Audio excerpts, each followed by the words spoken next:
Hi, my name is Darlene, and I'm going to talk about the three assigned videos that we had this week.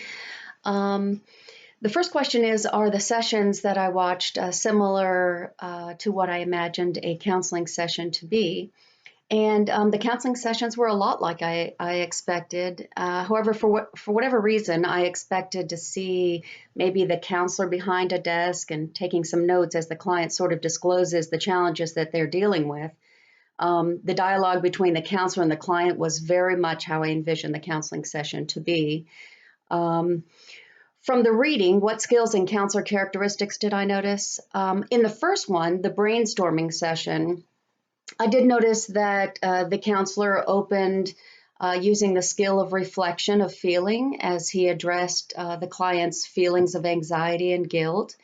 The counselor allowed the client to discuss fully and acknowledge verbally and non-verbally, um, encouraging more self-disclosure, like the counselor would say, okay, all right, and just sort of verbally and non-verbally engaging with the client so that he will continue to disclose more.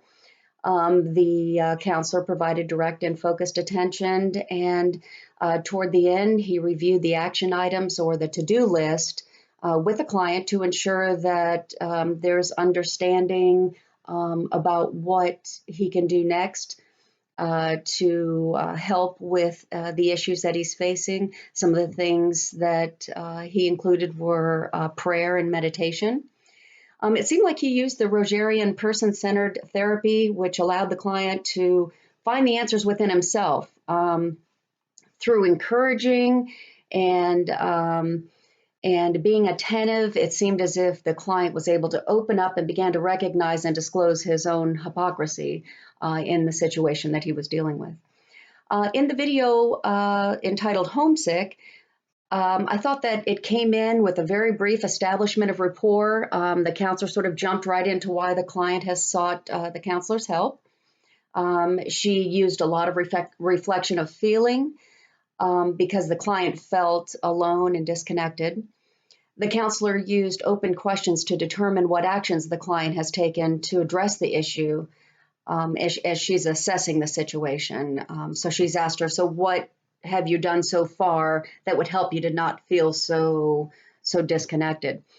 The counselor also used silence in this one, I thought, a good bit to encourage more self-disclosure. She just sort of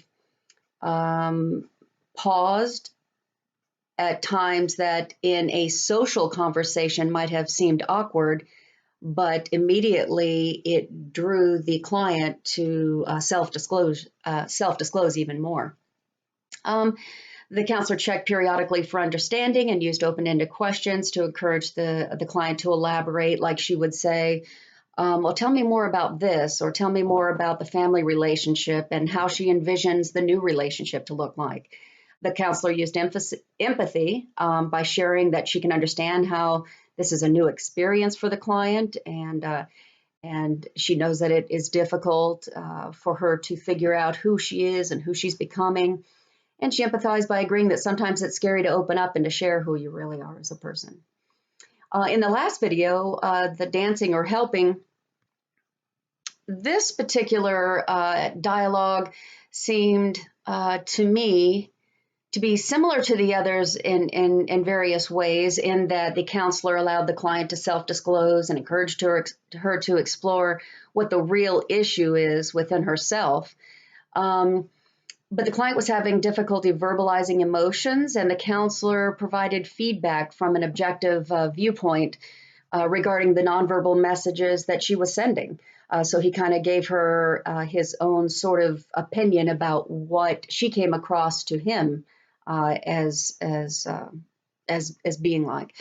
The counselor was also focused and attentive. One thing I did notice about this particular interaction is I thought that the counselor maybe wasn't leaning forward like the other two. Some of the differences that I noticed were the first two videos. The counselors were sort of leaning forward and engaged and really focused. In the third one, even though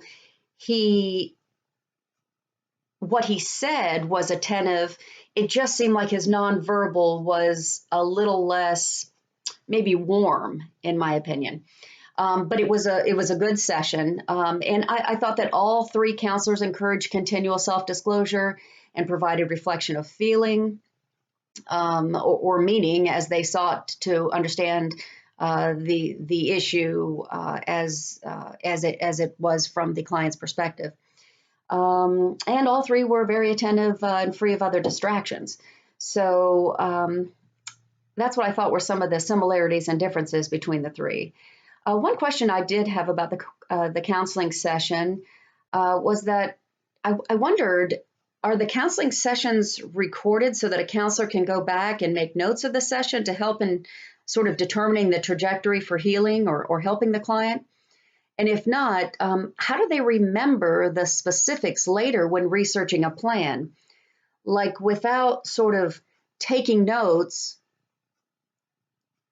in a tangible format, how does a counselor who meets with clients one after another a few times throughout the day, how do they remember some of the specific things in the counseling session that would be key to helping that particular client heal and move forward? So that's all I have for today. Thank you. Have a good day.